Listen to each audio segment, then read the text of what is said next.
So আমি কালকে ফেসবুকে একটা পোস্ট দেখছি যেখানে বলা হয়েছিল আমি নাকি একটা 2 কোটি টাকার গাড়ি কিনছি আর আমার বাবার নাকি 3 কোটি টাকা লোন। এখন আমি একটা জিনিস বলি, এখানে কিছু ভুল তথ্য আছে, মিস ইনফরমেশন আছে। প্রথম জিনিস, এই গাড়ির দাম 2 কোটি টাকার আশেপাশেও না। এটা একটু চেক করে দেখেন, এটা অনেকেই জানে। অ্যান্ড তারপরের জিনিস, আমার মা বাবার কি একটা কোম্পানি ছিল? হ্যাঁ। কোম্পানি কি লোন নিয়েছিল? হ্যাঁ। কোম্পানি আর ব্যাংক দুইটার মধ্যে কি একটা ডিসপিউট হয়েছে যে টার্মস অ্যান্ড কন্ডিশনস ম্যাচ করে নাই? হ্যাঁ। তারপর কি? তারপর দুই পার্টি কোর্টে গেছে। বিকজ একটা জিনিস হচ্ছে, এই যে লোন যে নেওয়া হয়েছে, লোন তো ভাই চেহারা দেখে লোন দিয়ে দেয় না।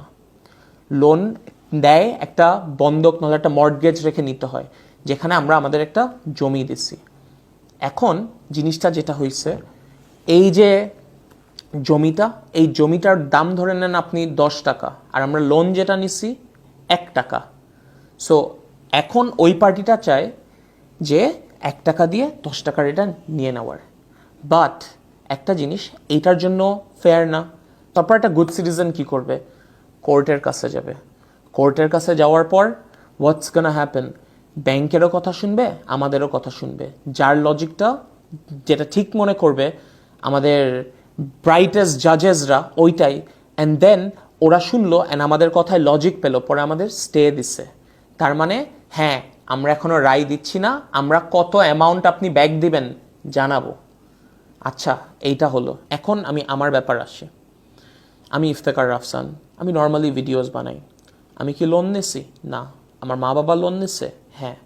বাট আমার একটা, এইখানে আমি ফেসবুকে দেখতেছি একটা মোরাল অব্লিগেশন আমারে শিখাচ্ছে যে আমার লোনের টাকাটা গাড়ি না কিনে দেওয়া উচিত। ভাই, এইটা আপনার চিন্তা করতে হবে না। আমি নিজেরে যথেষ্ট ভালো একটা সন্তান মনে করি। খালি আমি না, আমার বড় ভাইও। আমরা আমাদের ফ্যামিলিকে কোভিডের সময় যখন আমাদের বিজনেস ডাউন খাইছে তখন থেকে সাপোর্ট করি। অ্যান্ড দ্য থিং ইজ, আমাদের তো অ্যামাউন্ট জানাবে, তারপর না আমরা পে ব্যাক করবো। অ্যান্ড এইটা যতদিন আমরা না জানি কেমনে কেমনে পে ব্যাক করবো, অ্যামাউন্টটা কি আপনি আমাকে বলতে পারবেন? ভাই, আপনি আমাকে এসে বলবেন যে অ্যামাউন্ট এইটা এটা এটা? আপনি কোর্ট না। অ্যান্ড যতক্ষণ এই অ্যামাউন্টটা না জানি, এখন যদি আমি একটা আইসক্রিম খেতে যাই, বলবে ভাই আপনি আইসক্রিম খেন না, আইসক্রিমের টাকা দিয়ে আপনি লোনের এটা দিতে পারতেন। একটা ঘড়ি কিনতেছি, ঘড়ি কিনেন না, ঘড়ির টাকা দিয়ে তো আপনি লোনের টাকা শোধ করতে পারতেন।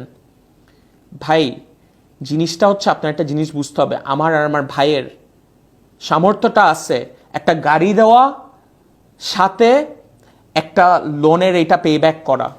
সো আপনি এসে এটা কখনোই বলতে পারেন না। আপনি যদি এত বুঝেন, আপনি আমাকে অ্যামাউন্টটা বললেন, তাহলে কত দিতে হবে? আপনি তো কোর্ট না ভাই। অ্যান্ড তারপরের জিনিস, আমি যদি আমার বাবার কথা বলি, আমার বাবা একটা সেনাবাহিনীর অফিসার, সে তার লাইফ সার্ভ করছে এই দেশের জন্য। অ্যান্ড আরেকটা জিনিস, আমরা কি দেশের বাইরে পালাই গেছি? আমরা কি 1,000 কোটি টাকা নিয়েছি? না ভাই, উই আর হিয়ার, আমরা দেশে আসি। যখন আমরা জানবো যে কোর্ট রায় দিবে যে এইটা এইটা এইটা এইটা অ্যামাউন্ট, আমরা দিয়ে দিব। তার আগ দিয়ে কারোর রাইটস নাই বলার। এইটা ইভেন মানে মোরাল পুলিশিং করা, এইসব কোনো কিছুর আপনারা এক সাইড অফ দ্য স্টোরি জেনে কখনো এটা বলতে পারেন না।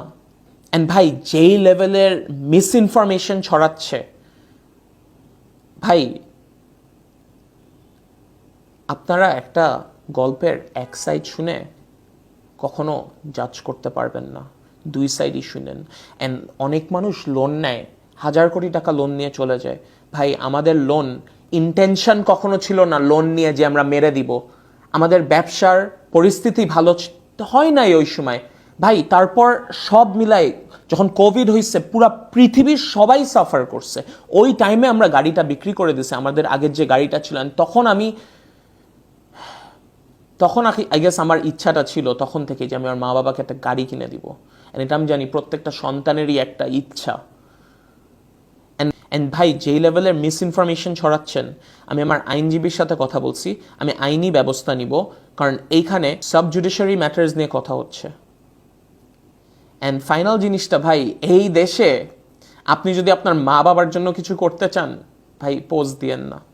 Thank you.